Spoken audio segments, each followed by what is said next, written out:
Saudara-saudara, suster, dan secara khusus keluarga besar Bapak Pranapso, pada hari ini kita bersama-sama mau mengantar pada awal dengan tutup peti Ibu Teresia Marie de Gioxuan. Beliau telah dipanggil Tuhan dalam usia yang ke-76. Pertama-tama kami dari Purbayan mewakili seluruh umat Purbayan yang tidak bisa hadir di sini mengucapkan bela sungkawa yang sedalam-dalamnya, dan tentu saja ya mereka yang tidak bisa hadir di sini ikut mendoakan Ibu Teresia Marie de Gioxuan. Mari kita mengawali dengan seruan tobat halaman 49, ibadat tutup peti dan ekaristi halaman 49, seruan tobat. Terpujilah Allah, Bapa Tuhan kita Yesus Kristus, Bapa yang penuh belas kasihan dan Allah sumber segala penghiburan, yang setia menghibur kita dalam segala penderitaan. Ya Tuhan Yesus Kristus, Engkau mengalami kematian sebagai manusia, tetapi dibangkitkan oleh kekuasaan Bapa dalam Roh Kudus. Tuhan, kasihanilah kami. Tuhan, kasihanilah kami. Engkaulah kebangkitan dan kehidupan, barang siapa percaya kepadamu akan memperoleh kehidupan yang kekal. Kristus, kasihanilah kami.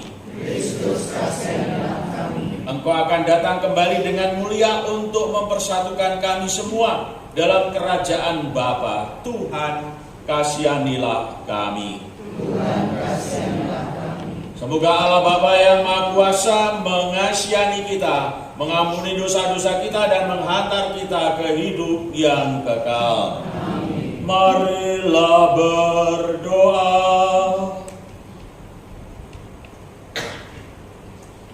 Ya Tuhan Bapa kami yang Maha Rahim, dengan penuh harapan kami menyerahkan hamba-Mu Ibu Teresia Marie de Gioxuan ke dalam tangan-Mu. Berikanlah dia istirahat kekal dalam kerajaan-Mu.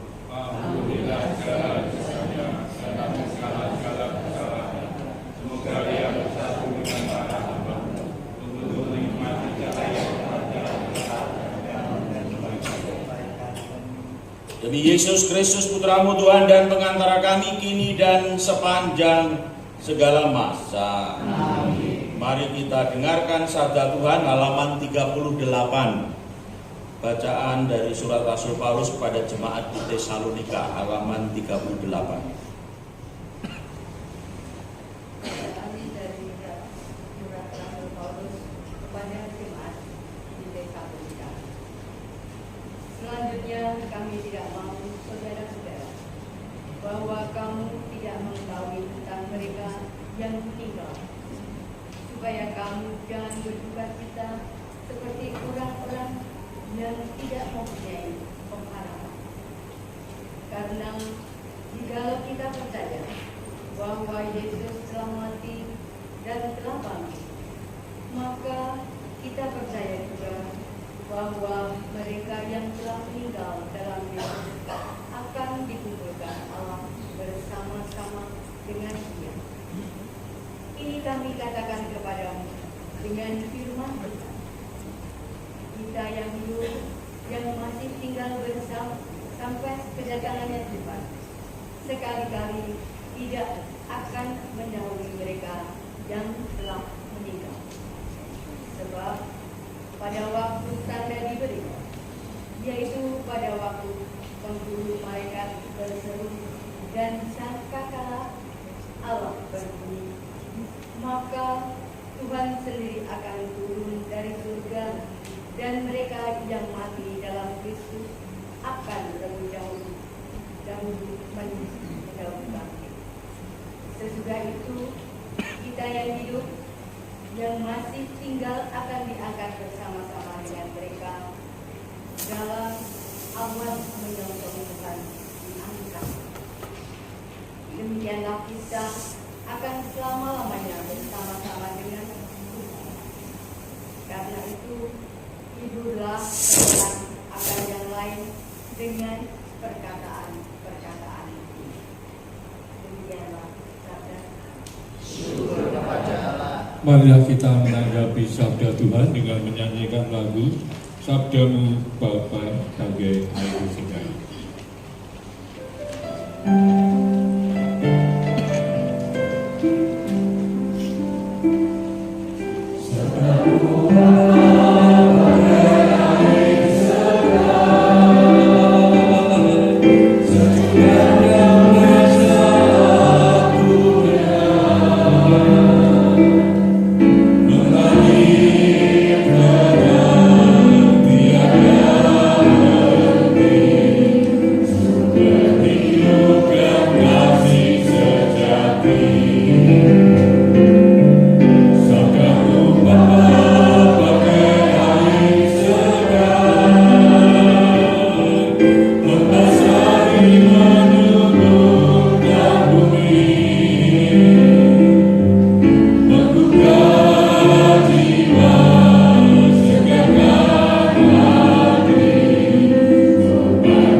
Sesungguhnya hari ini juga engkau akan ada bersama-sama dengan aku di dalam Firdaus.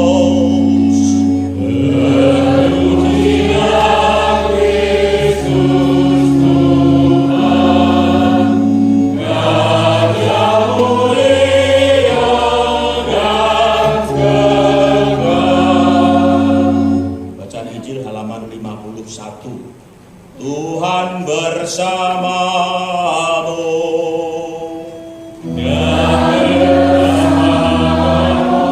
Inilah Injil Yesus Kristus menurut Lukas.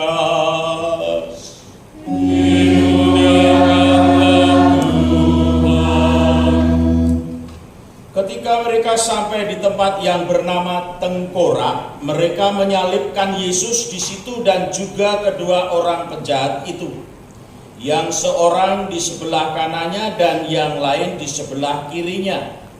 Seorang dari penjahat yang digantung itu menghujat Yesus, katanya, "Bukankah engkau adalah Kristus?